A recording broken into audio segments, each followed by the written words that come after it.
Hi, good morning. It is a real pleasure to be here today. When Sophie first asked me to come and do this talk, I thought, that's a long way to go for 15 minutes. But as I was preparing, I realized that it was so much more than this, that this is really a bit of the end of all of our hard work that we've done to prepare this series, but also a beginning where we can really launch this series and hopefully draw attention to childhood diarrhea and pneumonia as we move forward beyond 2015 and looking beyond. So I'd like to first just make sure I'm presenting on behalf of my co-authors, so Dr. Igor Rudan, who's here, and then Li Lu, Harish Nair, Evie Theodoratu, Zolfi Butta, Kate O'Brien, Harry Campbell, and Bob Black at Hopkins, Edinburgh, and Aga Khan. So, as we've heard briefly, so morbidity and mortality from childhood diarrhea and pneumonia are falling. But action is really needed globally and at country level to accelerate this reduction and make sure we don't see a big stop. So in this paper, we sought to assess the burden of disease for diarrhea and pneumonia among children under 5 years of age. A lot of this work had been done, but it had never really been pulled together, and definitely not pulled together as a joining of these two really important causes of child morbidity and mortality. So to do this, we conducted 24 separate literature reviews spanning the full epidemiological spectrum of disease, including incidence, severe episodes, mortality, sequelae, age, sex distribution, etiology, risk factors for both diarrhea and pneumonia. So what we first did was we quantified the burden of disease for diarrhea and pneumonia for children 0 to 4 years in 2010. So in each of these pies, what you see is the relative burden of disease by region. The numbers are the actual numbers of episodes, of severe episodes. So if you look at the one on your left, if you look at the number for diarrhea for Africa, you'll see 9.6. So that represents 9.6 million severe episodes. This is about 27% of the global total. I'm sorry with the black on the color is a little hard to see. If you notice that for both diseases, the take-home message here is that enormous burden is in Southeast Asia and Africa. So I want you to keep sort of this visual in mind as we move to the next slide. What you see here is the regional burden of diarrhea and pneumonia mortality. So the previous slide was severe disease, and now we have mortality among children 0 to 4 in 2011. And what you see now is, again, the burden is definitely in Southeast Asia and Africa, but the size of the pies has really expanded, where 81% of diarrhea deaths are in these two regions and 78% of pneumonia deaths in these two regions. We also wanted to look a lot with age distribution in this series. This hasn't been done as much in previous reviews. So in this figure, what you see here is the proportion of diarrhea and pneumonia incidence and mortality by year of the child. So what we did was we plotted the purple box. Let's use an example of the diarrhea and mortality. What you can see is that over 65% of pneumonia mortality occurs in the first year of life.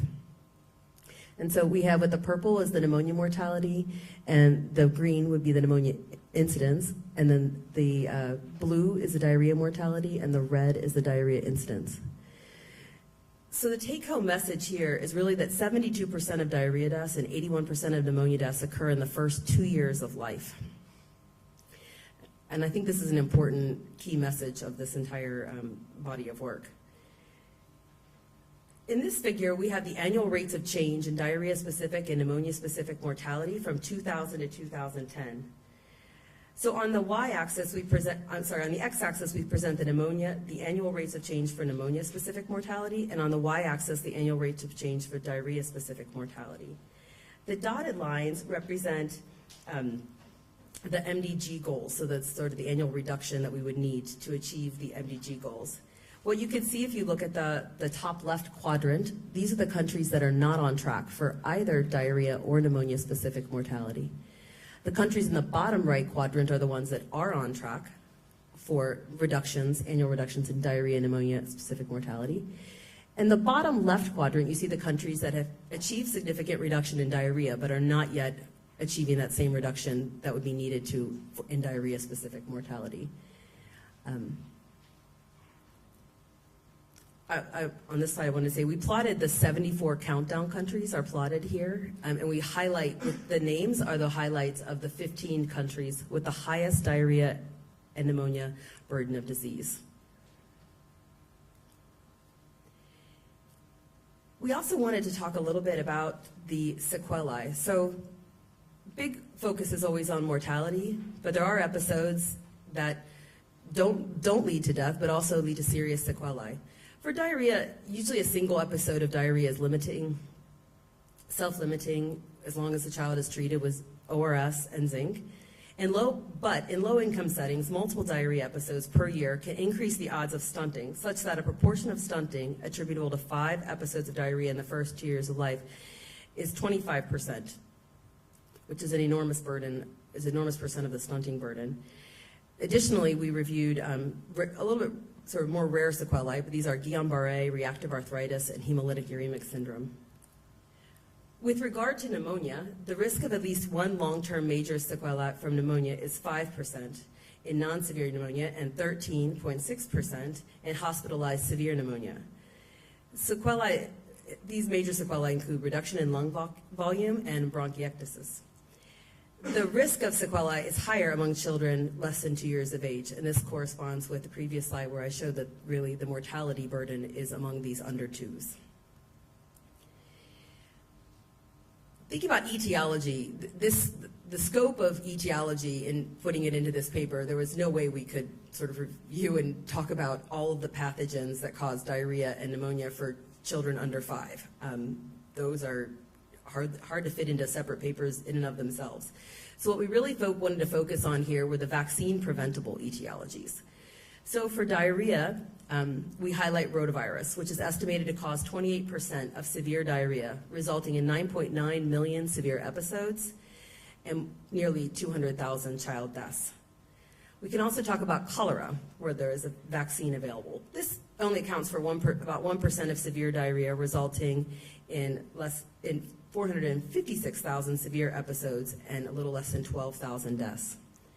These estimates are based on data collected over more than 20 years, and they don't really account for yearly variations as a result of epidemics, and most of these estimates haven't really taken into account rotavirus vaccines. So we might see lower rates in some regions as the vaccine begins to become more widespread.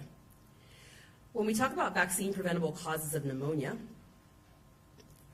for severe morbidity and mortality, we have Streptococcus pneumoniae is the most common vaccine-preventable pathogen and accounts for 18.3% of severe episodes and 32.7% of deaths. This is followed by Haemophilus influenza type B, accounts for 4% of severe episodes and 15.7% of deaths. And lastly, influenza virus, which led to 982,000 episodes and 137,000 child deaths in 2011. So in our paper, we reviewed the biological risk factors. The ones I want to highlight here are the nutrition risk factors because of the overlap between diarrhea and pneumonia is so consistent with nutrition. So the lack of breastfeeding in the first 2 years of life increases the risk of diarrhea, morbidity, and mortality, diarrhea, pneumonia, morbidity, and mortality. What we have on this slide is the increased risk of lack of breastfeeding. So in the first row, there's a lack of exclusive breastfeeding in the first 6 months of life. What you can see is that for a child who's partially breastfeeding increases the risk of diarrhea mortality by 4.62. If you shift then, that's for partially breastfed. If you shift then to a child who's not breastfed at all, that relative risk goes up to 10.52. You see the same trend with pneumonia mortality. Although we have a lot less data from pneumonia, the trends are consistent with morbidity and mortality for this lack of exclusive breastfeeding in the first 6 months. When we look at lack of any breastfeeding from 6 months to 23 months, we see as expected, we see the diarrhea mortality. There's also an increased relative risk of 2.18. And again, the blank for pneumonia mortality is not to suggest that there's not a belief that it's there. Rather, the studies just haven't been done, and so we don't have the data to put into that box. Morbidity data are consistent with this. For the sake of your eyes, I did not put that on here. But you can refer to the enormous table in your handout. So I also, beyond breastfeeding, underweight, stunting, wasting, these all increase the risk of mortality from both diarrhea and pneumonia, with the risk increasing as the degree of undernutrition increases. And again, for the sake of your eyes, I'm only highlighting stunting here. And what you can see is that the odds increases as the degree of stunting increases. So for children who are, might we say, just a little bit stunted, so less than 1 height for age Z to -2, we see an increased risk for diarrhea of 1.2. And this goes up to 1.6 and then 1.3 for pneumonia in that next category of -2 to -3 height for age Z score. And then as the child, for children who are severely stunted, we really see an increased odds of 4.6 for diarrhea and 3.2 for pneumonia. These will be easy things to highlight when we start talking about interventions and where we can really target interventions to both diarrhea and pneumonia. So we know that vitamin A deficiency increases the risk of mortality from diarrhea. This is through by increasing the risk of severe disease. And zinc deficiency is known to be a risk factor for both diarrhea incidence and severe pneumonia, and may increase risk of both diarrhea and pneumonia mortality. So just to highlight some of what we think are some of our main messages and discussion points, diarrhea and pneumonia remain leading infectious causes of death in children under 5 years of age. And together they still cause an estimated 2 million deaths in 2011. So I agree with Richard that saying that we're finished just seems a little bit premature when we have still nearly 2 million causes of child death that we all agree should be prevented. 72% of deaths associated with diarrhea and 81% of those associated with pneumonia happen in the first 2 years of life, suggesting that an increased emphasis on prevention and treatment in neonates and children younger 2 years is crucial if we're going to see this number decline. The global burden of incidence and severe disease for both diarrhea and pneumonia is highest in Southeast Asia and Africa. I'm sure many of you are not surprised by this, but seeing the overwhelming burden in these regional distributions is important. Nearly a third of episodes of severe diarrhea are caused by rotavirus and cholera, which a good proportion of those are preventable with vaccination. And at least a third of severe episodes and 2/3 of death are caused by vaccine-preventable pneumonias, such as streptococcus pneumonia, Hib, and influenza. And lastly, we saw clearly on the two nutrition sides that undernutrition is a key shared risk factor for morbidity and mortality associated with diarrhea and pneumonia, and this prevents an important opportunity for interventions. And that's all.